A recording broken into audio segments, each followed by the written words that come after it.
I have a chair back on the bench today. This comes off of a reclining chair and a half. And what I'm going to do in this video is remove the cover and padding and install it on a new frame. I've already done a couple videos on this subject, but this back is a little bit different.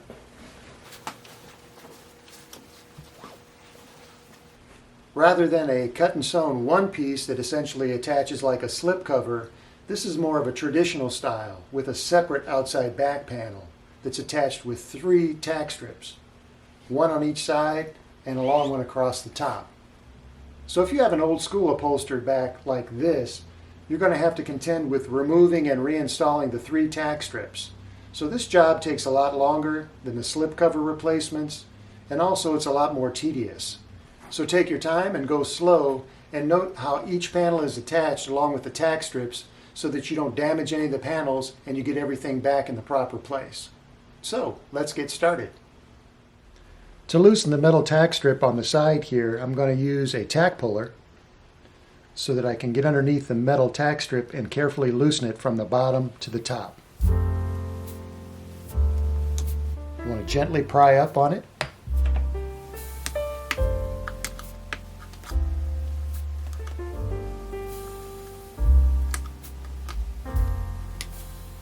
And then before you pull it out of the fabric, it's always a good idea to straighten the spikes or the prongs so you can remove it more easily.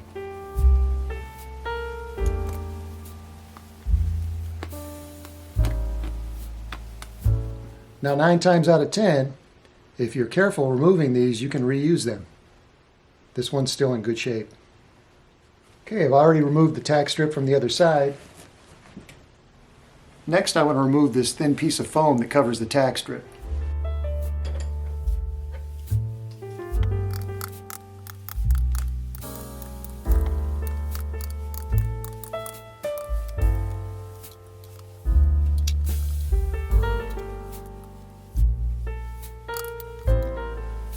Before I remove the tack strip or the outside back panel, I want to make careful note of how it's attached. Upholsterers usually make a little cut, and I've marked it here for the center point for these panels to be placed on the frame.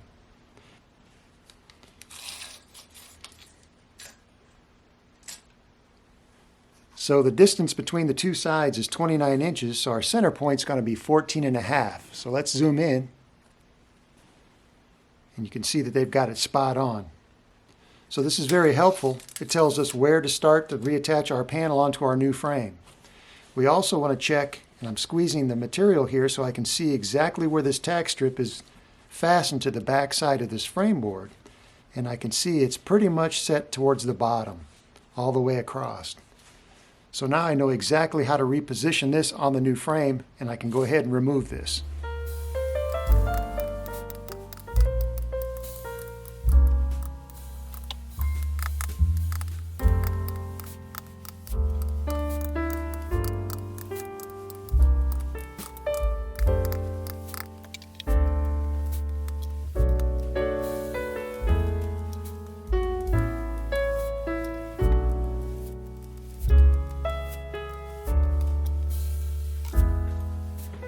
Okay, there's our tack strip.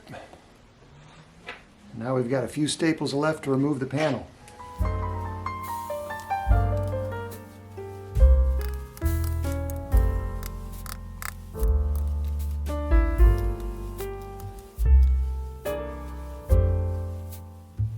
Now make note of how the inside back panel is attached to this rear frame board before you remove it. And this is pretty uneven here.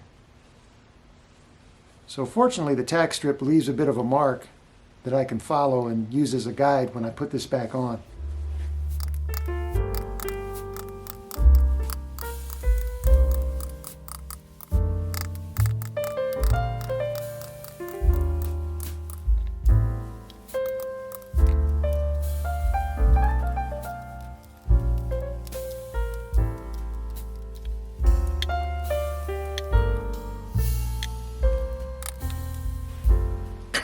Okay, next up I'm going to take the sides and the bottom loose.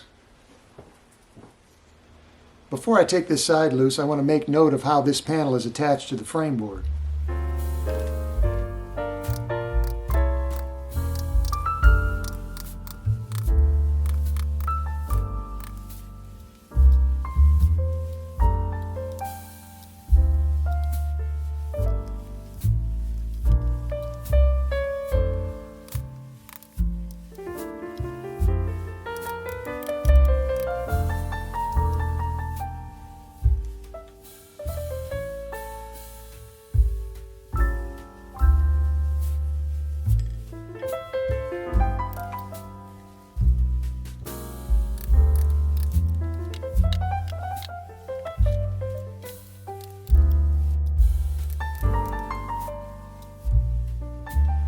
To finish removing the inside back, I need to take these flaps loose that are attached to the underside of the top frame board, and then take the bottom loose.